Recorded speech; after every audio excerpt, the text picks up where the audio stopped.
एक समय था जब मैं भी ये सोचता था ये तो सिर्फ एक हैबिट है, इतना बड़ा प्रॉब्लम नहीं हो सकता। लेकिन जैसे जैसे वक्त गुजरता गया मैंने अपने अंदर कुछ बदलाव महसूस किए, ऐसे बदलाव जो छुपाए नहीं जा सकते थे।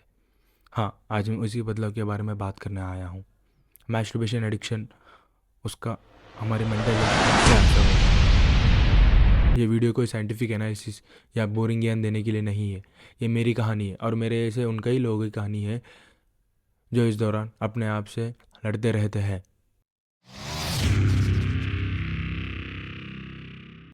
सब कुछ शुरू एक सिंपल क्यूरियोसिटी से होता है, चाहे वो कॉलेज के फ्रेंड्स के साथ कन्वर्जेशन में या फिर इंटरनेट के इस आसान एक्सेस ने मेरे ऐसे कई लोगों को इस रास्ते पे डाल दिया। शुरुआत में तो लगता है ये तो नॉर्मल है, हर कोई करता है। करते हैं भाई, क्या जाता है, मैं भी वही सोचता था, क्या क्या बिगड़ जाएगा। लेकिन धीरे धीरे एक पैटर्न बन गया, ये सिंपल क्यूरियोसिटी आदत बन गई। और जो एक बार होता है वो हर रोज़ होने लगा। जितना ज़्यादा मैं इंडल्ज करता उतना ही मैं अपने आप से दूर होता जा रहा था।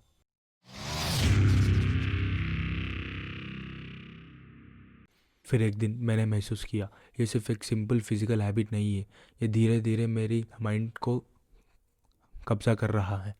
समझ आने लगा कि ये एडिक्शन धीरे धीरे मेरे बॉडी को नहीं बल्कि मेरे मेंटल हेल्थ को भी डीपली अफेक्ट कर रहा है। साइंटिफिक तरीके से देखें तो जब हम मैस्टरबेट करते हैं हमारे ब्रेन में एक डोपामिन रिलीज होता है। ये एक केमिकल है जो हमें खुशी का एहसास देता है। जब हम ये बार बार करने लगते हैं तो ब्रेन को एक नॉर्मल चीज चीज़ों में खुशी पाने में प्रॉब्लम होती है। मैं एक दौर से गुजर रहा था जहाँ मुझे समझ नहीं आ रहा था मेरे अंदर इतना लोनलीनेस, एनजाइटी, टाइटनेस कहाँ से आ गया।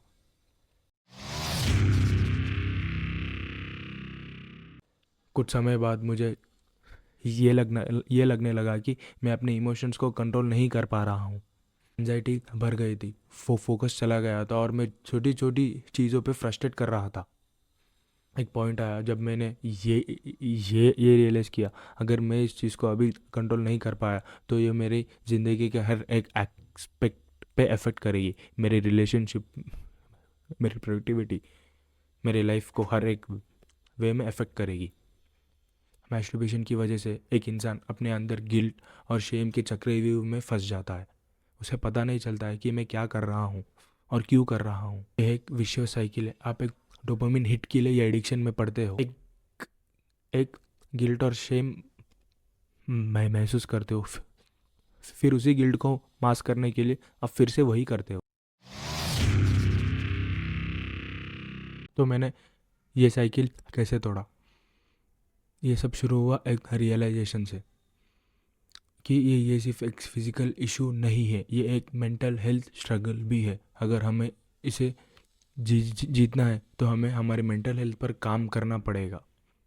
नहीं कह रहा हूँ कि एक दिन में सब कुछ ठीक हो जाएगा, ये एक प्रोसेस है। मैंने अपने दिमाग को भी ट्रेनिंग देना शुरू किया, माइंडफुलनेस और मेडिटेशन का। मुझे जब भी अर्ज होता था तो मैं वो अर्ज को एक्नॉलेज करता था, मगर वो अर्ज पे कभी भी एक्ट नहीं करता था। मैंने अपने दिमाग को धीरे धीरे ये समझाया कि खुशी का सोर्स सिर्फ ये एक एडिक्शन ही नहीं है, बहुत कुछ है जो हमें खुशी दे सकती है।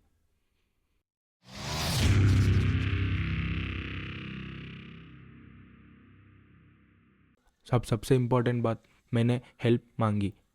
हमारे कल्चर में मेंटल हेल्थ के बारे में बात करना अभी भी टैबू है। लेकिन मुझे समझ आया अगर मैं किसी प्रोफेशनल से बात करूंगा तो मेरे पास ज़्यादा टूल्स होंगे इस एडिक्शन को फाइट करने के लिए। मेरे आसपास के लोगों को जब मैंने अपने स्ट्रगल्स बताए तो मुझे उनका अनएक्सपेक्टेड सपोर्ट मिला। और आपको ये समझना पड़ेगा कि आप अकेले नहीं हो।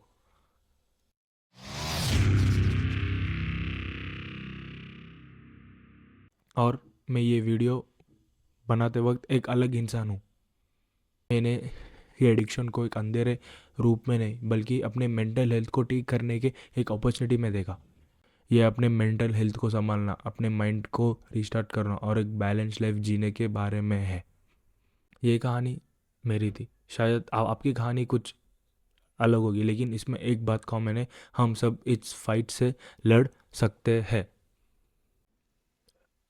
अगर आपको ये वीडियो हेल्पफुल लगा तो लाइक करें, शेयर करें, कमेंट में अपना जर्नी ज़रूर शेयर करें। और आप ये याद रखिए कि आप अकेले नहीं हैं, हम सब इस जर्नी में एक साथ हैं। So stay strong.